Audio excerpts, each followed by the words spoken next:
ನನ್ನ ಮಗ ಎತ್ತಿಗೆ ಬೆಳಿಬೇಕು, ಹೆಮ್ಮೆಯಿಂದ ಎಲ್ಲರೂ ಅವನಿಗೆ ಗೌರವ ಕೊಡಬೇಕು, ಚೆನ್ನಾಗಿ ಮಾತಾಡಿಸ್ಬೇಕು ಅಂತ ಎಲ್ಲ. ಆ ಟೈಮ್ ಬಂದಿದೆಮ್ಮ. ಹಾಂ, ಬಾಂಬೆ ರೇಟ್ ಏನು? ಓಕೆ. ದುಬೈದು 200 ರೂಪೀಸ್ ಕಮ್ಮಿ ಆಗಿದೆಯಾ? ಓಕೆ.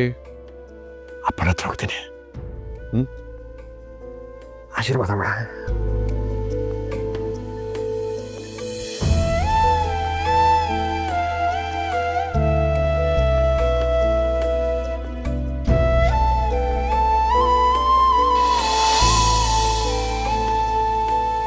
ಹಾಂ, ಮಾಡ್ತೀನಿ.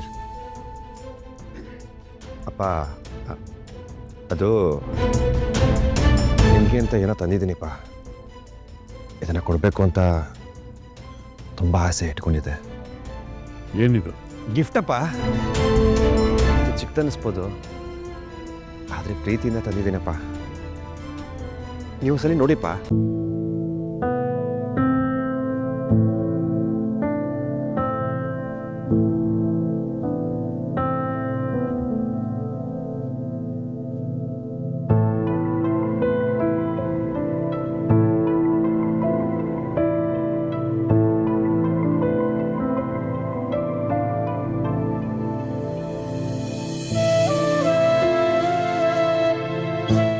ಅಪ್ಪ, ಎಲ್ಲರಿಗೂ ತಂದಿದ್ದೀನಪ್ಪ. ಎಲ್ಲರಿಗೂ ಏನಾರು ಕೊಡಿಸ್ಬೇಕು ಅಂತ ತುಂಬ ಆಸೆ ಆಯಿತು. ಅವ್ರವ್ರಿಗೆ ಏನೇನು ಇಷ್ಟನೋ ಅದೆಲ್ಲ ತಂದಿದ್ದೀನಿ. ಮೊದಲನೇ ಸಂಬಳದಲ್ಲಿ ನಿಮಗೂ ಇದರ ಕೊಡಬೇಕು ಅಂತ ತುಂಬ ಆಸೆ ಆಯ್ತಪ್ಪ. ಆ ಬಟ್ಟೆ ಇಷ್ಟ ಆಗದೆ ಇರ್ಬೋದು, ಸೈಜು ವೇರಿ ಆಗ್ಬೋದು, ಆದರೆ ಪ್ಲೀಸ್ ಅಪ್ಪ, ಅದನ್ನು ಎಸೆಯಕ್ಕೆ ಹೋಗ್ಬಿಡಿ. ತುಂಬ ಪ್ರೀತಿಯಿಂದ ತಂದಿದ್ದೇನೆ. ಎಲ್ಲಾದರೂ ಮೂಲೆಲ್ಲಾದರೂ ಹಿಡಿಯಪ್ಪ. ಅಪ್ಪ, ಅಮ್ಮನಿಗೂ ಸೀರೆ ತಂದು ಕೊಟ್ಟಿದ್ದೀನಪ್ಪ, ತುಂಬ ಇಷ್ಟಪಟ್ಟಳು.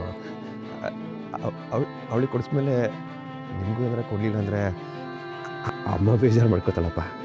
ಅದಕ್ಕೆ ಇದು.